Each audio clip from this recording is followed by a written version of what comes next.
Muito bem, e você vai fazer o Exame Nacional do Ensino Médio? Se a resposta for sim, então preste muita atenção.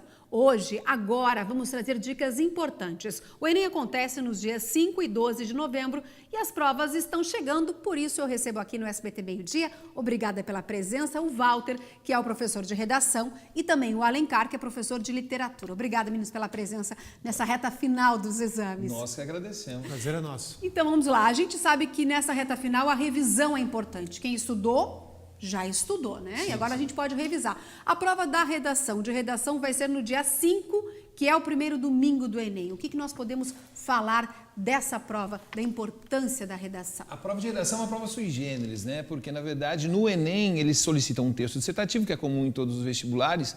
Entretanto, eles pedem que exista uma problematização, ou seja, um olhar mais crítico a respeito de um assunto social, geralmente social, e eles vão solicitar também que você faça uma argumentação sobre isso, ou seja, que você seja capaz de defender essas ideias e, mais importante que tudo, vale muita nota, você encontrar uma solução para esse problema. E este ano, inclusive, a solução vai ter um elemento mais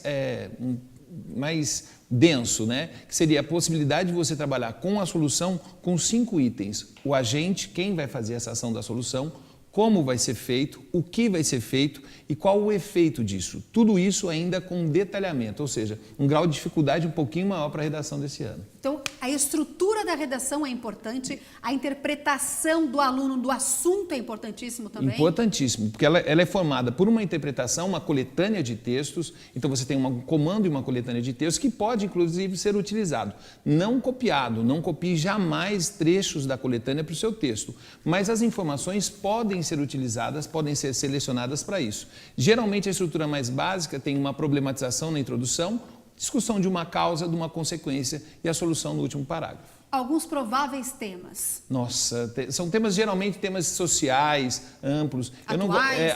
Não, geralmente não são atuais, não, são temas mais amplos mesmo. E aí eu acho que eu até brinco que eu falo que eu não sou o pai Valtinho de Ogum, né, para acertar o tema, né?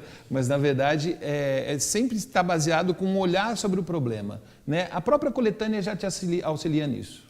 Bom, agora eu vou falar com o Alencar, que é professor de literatura, mas a prova não é de literatura. Não. Conta pra gente melhor como é que funciona essa questão e essa prova, Alencar.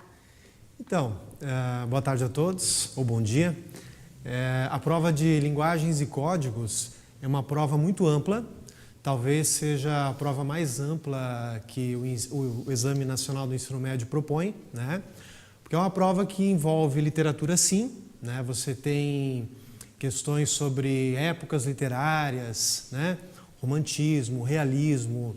Você tem questões sobre gêneros literários, né? Famosos como o romance, o conto, a crônica, a poesia também, né? É muito recorrente. Inclusive o poeta que até hoje mais apareceu na prova do Enem, a gente brinca que ele é sócio da prova do Enem, é o Carlos Drummond de Andrade, né? Que é um dos poetas mais famosos do Brasil e reconhecido internacionalmente. E nesse caso, na questão de prova de linguagem e códigos, qual é a principal dica, Alencar? Bom, a principal dica é ler as questões com atenção, né?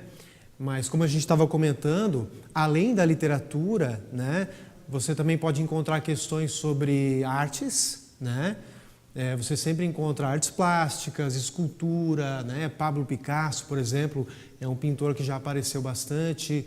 E você tem também algumas questões relacionadas ao corpo, né? Então o aluno ele não pode se assustar se depois de um poema ele encontrar, por exemplo, uma questão que trata sobre alguma atividade física ou dança, sabe? Isso também. Por isso que a gente comenta que é uma prova muito integral, muito ampla, né? E como tem bastante texto para leitura, a dica sempre é ler, né, os textos com atenção e os enunciados também, né? Porque os enunciados muitas vezes enganam os alunos, sabe? Então é a leitura com bastante foco, atenção, e aí você vai para a questão com segurança. Para a gente encerrar rapidinho, eu volto então com você. Título. No Enem não há necessidade Não de é colocar necessário. título. O título, ponto, bota ponto, bota não bota ponto. Não. Na verdade, tem uma Funciona coisa isso. é tão diferente, né? O Enem, eles realmente têm essa característica de ser uma prova diferente. Eles não solicitam título. Se você não quiser colocar título, não tem problema nenhum, você não vai perder ponto. Então tá certo. O vestibular é uma coisa, Enem outra coisa. Sim, são características diferentes de um Mas para o outro. conhecimento é importante. Muito, muito importante. E a calma também, e não chegar atrasado, né, gente? Com certeza. Sim, com antecedência. Tá certo. Muito obrigada pelas suas dicas. E amanhã tem mais dicas aqui no Enem de outras disciplinas. Obrigada por enquanto. Nós que agradecemos.